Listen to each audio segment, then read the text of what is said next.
I never thought my marriage would end the way it did. I trusted Emily more than anyone in this world. She wasn't just my wife. She was my best friend, my partner, the one person I believed would never betray me. But life has a way of teaching lessons you don't ask for. It started small. Emily became distant. She wasn't the same woman I married. The laughter was gone, the warmth in her eyes replaced by something cold. I asked her what was wrong. She brushed it off, said she was tired, stressed from work, not sleeping well. I believed her. I always believed her. But then things didn't add up. She'd come home late with excuses that felt rehearsed. I saw her phone lighting up at night, messages she never let me see. One evening I caught a glimpse of a name. Ryan. She locked the screen so fast, smiled like nothing happened, and said it was just a coworker. My gut told me otherwise, but my heart refused to accept it. Weeks passed, and I kept noticing small things. Perfume that wasn't hers. A shirt in her car that didn't belong to me. Once she walked in smelling like cigarettes even though she hated them. When I asked, she snapped, accused me of being controlling. I let it go. Because I loved her.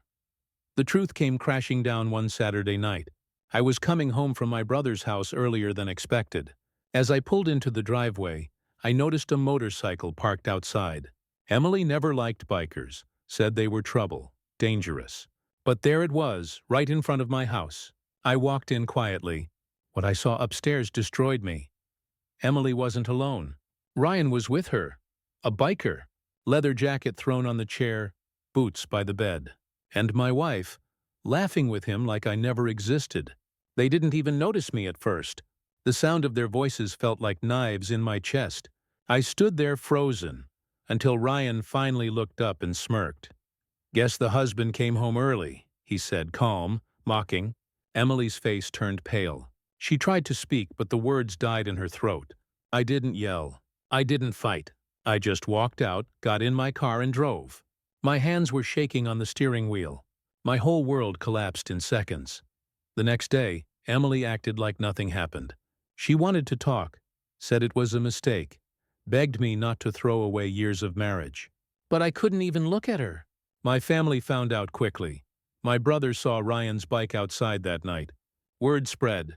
My mother cried when she heard. My father told me I deserved better. Everyone told me to leave her. But betrayal isn't just something you leave behind. It stays. It burns. For weeks I lived like a ghost. Went to work, came home, slept in silence. Emily tried to win me back, but every time I looked at her, all I saw was that night. And Ryan's smirk. That smirk haunted me. It wasn't just about my wife cheating. It was about respect, pride, dignity. They stole all of it from me. I filed for divorce quietly. Emily didn't fight much. Maybe she thought she could keep Ryan and her comfortable life at the same time. But I cut her off completely. No alimony, no favors. Just done. She moved in with Ryan, and for a while I thought that was the end of it. But I was wrong. Ryan wasn't just some biker. He was part of a crew. They called themselves the Black Serpents. Notorious in our town. Drugs, fights, intimidation. The kind of men who thrived on fear. And now my ex-wife was with one of them. Word got back to me through mutual friends. Ryan bragged about taking my wife, about humiliating me. Said I was weak, easy to steal from. My blood boiled every time I heard his name. I stayed quiet, worked harder, spent time with family. But inside, the anger kept building. My father pulled me aside one evening and said, "Son, some debts don't get paid with words. Some things need to be settled differently." I knew exactly what he meant. Ryan thought he won. He thought he took everything from me. But he underestimated what silence can do. I didn't scream. I didn't fight in the moment. I planned. Revenge isn't about rage. It's about patience. And so my plan began. 3 months passed. Word spread Ryan left town broke. Emily stayed drifting. She showed up at my shop one evening, eyes red. "Can we talk?" she asked. "No. I made a mistake." "You made your choice." Tears ran.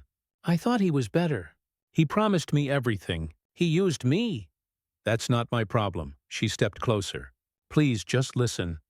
I looked her in the eye. "You betrayed me. You humiliated me. You stood with him. Now you stand alone." She froze. No more words. She left.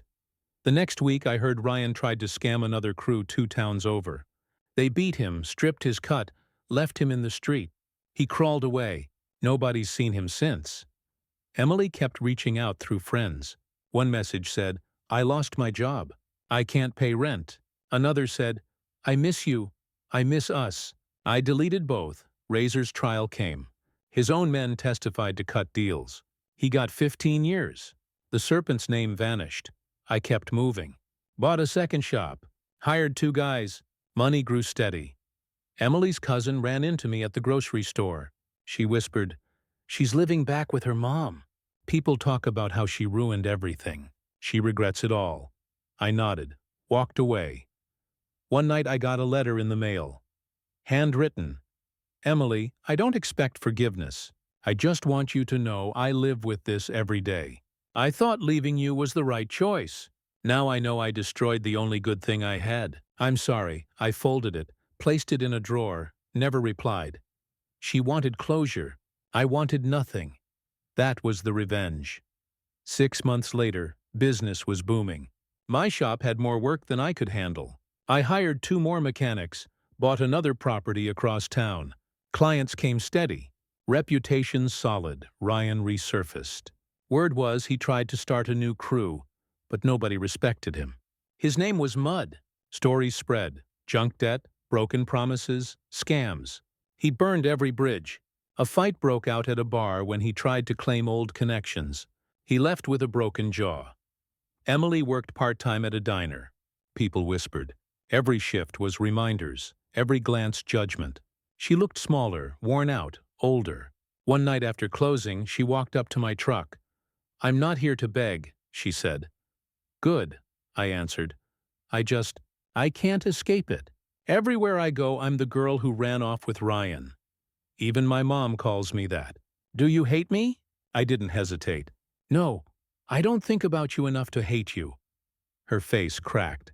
She turned, walked off without another word. Later that week, I got an invite.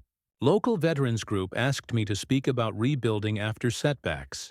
I shared my story, stripped of names, just lessons. After a man shook my hand. Investor. Offered funding for expansion. I accepted. Meanwhile, Ryan spiraled. Arrested twice for theft. Bail paid by nobody. The last I heard, he sold his bike, his pride, his patch. Nothing left. Emily wrote again. Short note. "I see you rising. I'm glad. I'll carry my choices forever." I didn't respond. My sister asked once, "Don't you want her to suffer more?" I shook my head. "She already does. That's enough. The revenge wasn't fire. It was silence. Success. Distance. Watching them collapse while I climbed higher. And every time I rode past that old bar where it all started, I smiled.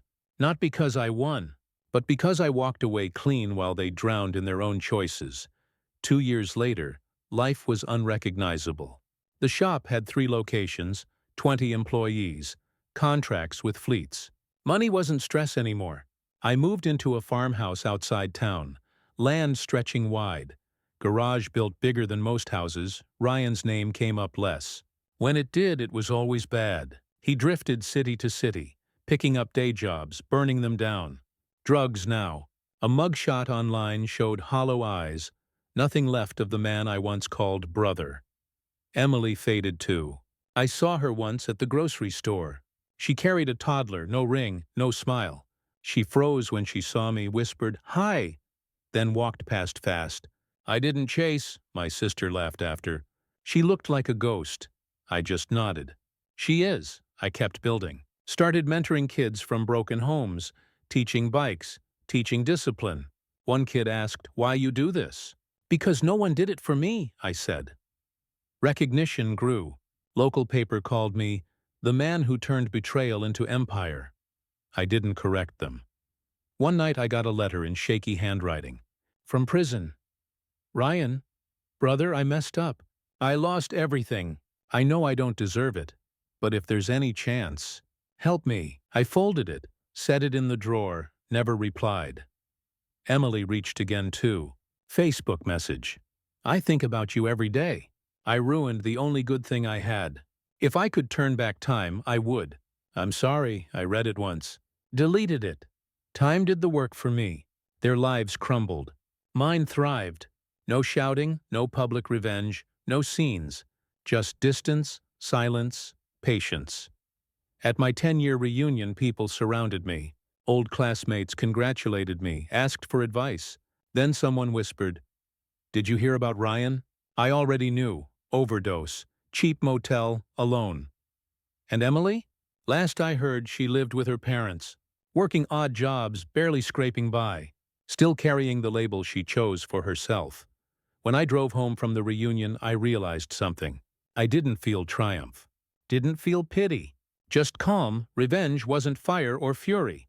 It was time. It was living so far above them that their memory couldn't touch me. Every mile I rode on my bike reminded me.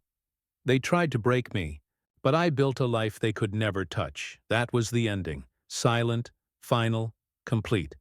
3 more years passed. My business doubled again. Corporate fleets signed contracts. Police departments sent their units for service. Even fire departments came through. I became the man people trusted when everything else failed. My name held weight now. People who used to ignore me called me sir. Bankers who once laughed at my loan applications now asked if I'd consider partnerships. I always smiled, said, "No thanks." I built a house on my land. Big windows, wide porches, high ceilings. Not for show, for peace. Every night I sat outside with coffee, silence surrounding me. Knowing I earned all of it, Ryan's name came back one last time. A lawyer called. He died penniless, no will. No one claimed his body. They asked if I wanted to. I said no. He made his choice. They buried him quietly. Emily resurfaced too. Handwritten letter. "Please, just meet me once. I've lost everything. You were the best part of my life. I need closure." I didn't reply. Some doors stay closed forever. Instead, I focused on building more. I launched a foundation under my shop's name. Scholarships for kids who wanted to learn trades. One boy came from nothing, reminded me of myself. He worked harder than anyone. I paid for his school, gave him tools, a bike. Watching him ride off felt better than any revenge. At an award dinner, someone asked if I regretted the betrayal. I said no. It was my beginning. The room went quiet, then erupted in applause. News spread about my story. Articles called it "The Rise from Ruin." A documentary crew even asked to film. I let them. Told everything straight. The betrayal, the collapse, the rebuild. No tears, no rage, just truth. When it aired, I got hundreds of messages. Strangers saying, "Your story saved me." I was about to give up, but not anymore. That was the real victory. Not their downfall, not my wealth, but proving to others that betrayal doesn't end you. It remakes you. Years later, at 40, I stood outside my shop with employees, kids, friends, family. A plaque hung on the wall. "Built from betrayal." I looked at it and smiled. Revenge wasn't a scream, wasn't a fight. It was this. A life rebuilt so strong that no one could ever shake it again. Ryan gone. Emily forgotten. Their names lost. My story living on. That was the final word. 10 more years passed. My shop turned into a chain. 5 locations across the state, each run by someone I once trained. I didn't need to manage daily work anymore, but I still showed up. Walked the floor, shook hands, talked to customers. Never wanted to be the kind of man who forgot where he started. One evening during closing, a young mechanic came up. He said, "Sir, my parents told me stories about you. They said you built all this after betrayal. Is it true?" I nodded. He asked, "How did you not give up?" I answered, "Because giving up would have meant they won." That line stayed with him. Later, he tattooed it on his arm. The foundation kept growing too. Hundreds of kids received scholarships. Some became mechanics, some engineers, some opened their own shops. Every time I saw one succeed, it felt like revenge carried forward. Not just for me, but for anyone ever betrayed. At 50, I hosted an anniversary event. 25 years since I'd started with nothing. Cameras, speeches, lights. A governor even showed up, praising my impact on the community. I stood there, listening, but all I thought about was that night Ryan emptied our account. That moment birthed everything here. One reporter asked, "If Ryan and Emily were alive today, what would you say to them?" I answered simply, "Thank you. You gave me freedom." That line went viral. Thousands shared it online. People started using it whenever they overcame betrayal. Years rolled by. My story turned into more than just mine. It became a symbol. People from other countries wrote letters, saying my journey gave them strength after losing everything to friends, spouses, business partners. I read every one. Sometimes I replied, sometimes I just kept them in a box. At 60, I slowed down. Didn't ride as hard, didn't travel as far. But I taught, held classes, told my story straight, no dressing. Young faces listened, wide-eyed, learning not just skills but mindset. One day my apprentice, the boy I'd sponsored years ago, came to me. He was grown now, running his own successful chain. He said, "You changed my life. When you helped me, I promised I'd help others. I've started my own scholarship in your name." Hearing that, I felt something deeper than revenge. Legacy. My shop became a landmark. People traveled to take pictures outside, not because of the bikes, but because of the story behind it. I never spoke Emily's name again. Never spoke Ryan's name again.